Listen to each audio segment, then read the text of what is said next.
Hi. Okay, so Apple has presented the new 4-inch iPhone, the iPhone SE, and also the new smaller iPad Pro, the 9.7-inch iPad Pro. Personally, I will never buy a smaller iPhone again, so I won't buy the iPhone SE. A 4-inch phone is too small for me, but I can actually see why some people prefer to have a smaller 4-inch iPhone.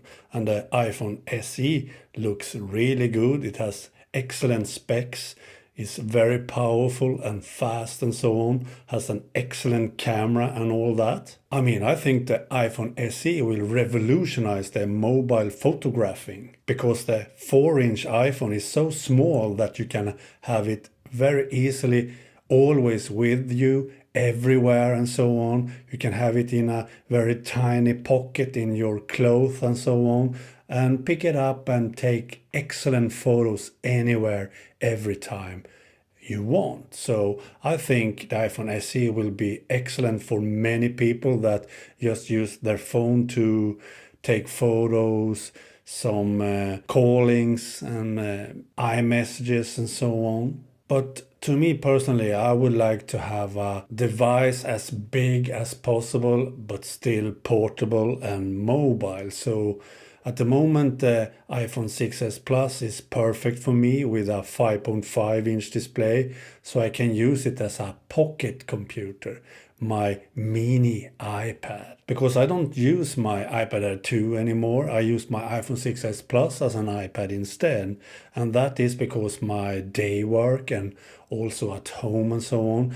Nowadays I use my 11-inch MacBook Air from 2012 as my iPad. And when I can't use the 11-inch MacBook Air, I use my iPhone 6s Plus for work. So it's my perfect pocket computer for mobile writing and video editing and so on. And that is also the reason why I'm waiting for the second generation of the 12-inch MacBook. Personally, I think it was kind of strange that Apple didn't present the 12-inch MacBook, the next generation of the 12-inch MacBook, on the latest event, because it has gone a whole year now since the last version was presented, and it's time for a second generation of the 12-inch MacBook.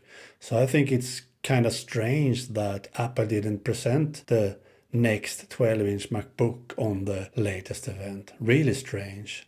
So now I don't know when Apple will present the next generation, because I hope they will do that on an event and not just a silent update on their website. So maybe they will present the second generation 12-inch MacBook on WWDC in June, who knows. It's a rumor going on that they will present a new MacBook Pro and also a MacBook Air in June in WWDC event. So maybe they will present the 12-inch MacBook at the same time, who knows. But the 12-inch MacBook will be my new iPad, my mobile portable device where I will do most of my work. I will write on it. I will do a lot of articles on my blog at swartling.net written on my 12-inch MacBook when it's released. And I will also do some video editing, of course, in Final Cut Pro 10.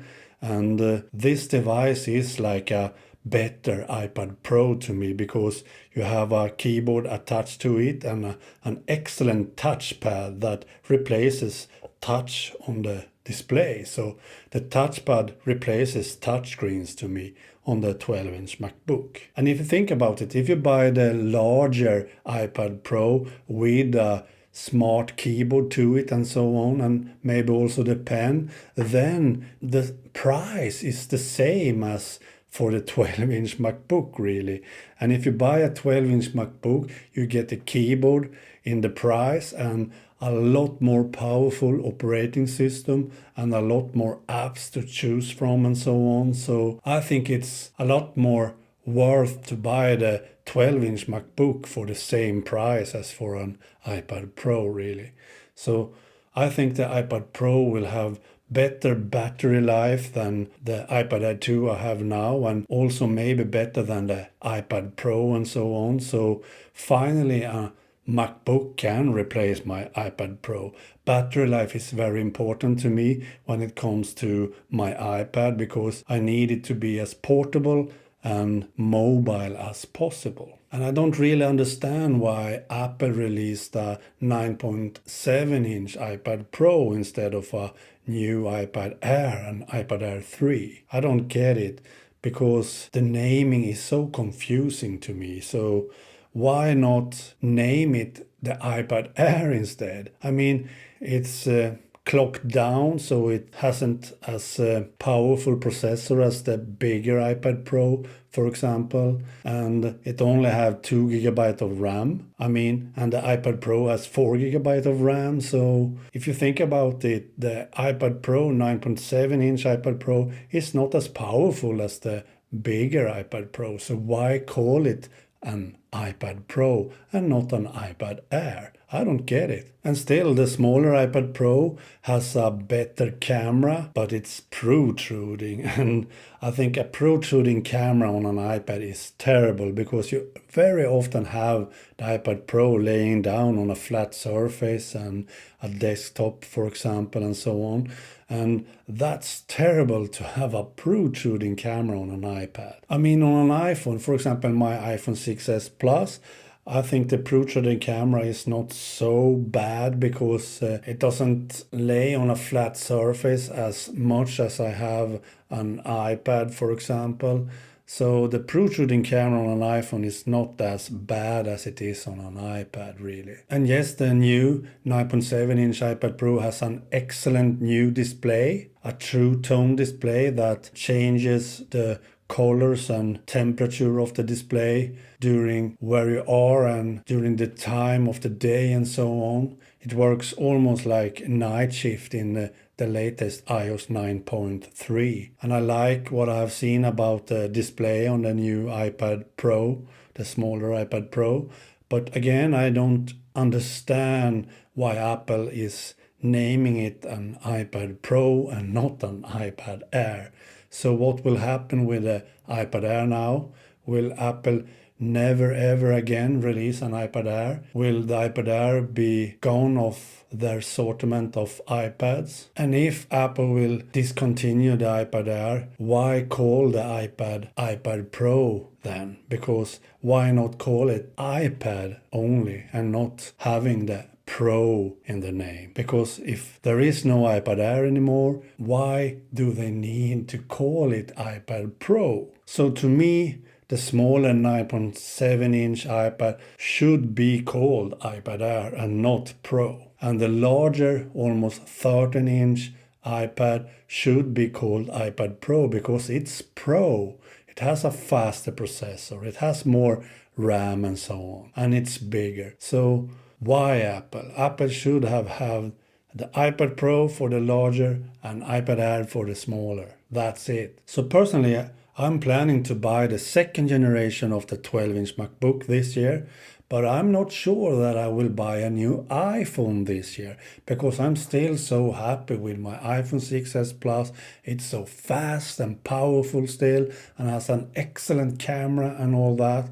So maybe I just buy the second generation 12-inch MacBook this year and wait for next year to buy a new iPhone. So hopefully next year Apple will release an iPhone Pro that the rumor says that is 5.8 inch in size and still be as small as the iPhone 6s Plus is. So having a larger display in the same sized phone, as I've been talking about a lot, that would be awesome for me, because I use my iPhone as an iPad. So having a 5.8 inch in the same size phone would be perfect for me. It would be an even better pocket computer if Apple do that. So maybe I wait for next year to see what Apple will present when it comes to the iPhone, because the iPhone 6s Plus is so good, still. So maybe the 12-inch MacBook will be the only device I will buy this year. Okay, that was some of my thoughts about Apple's new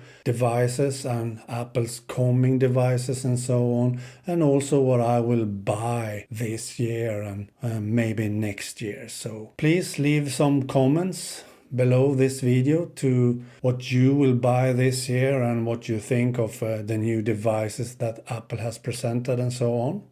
Okay, bye.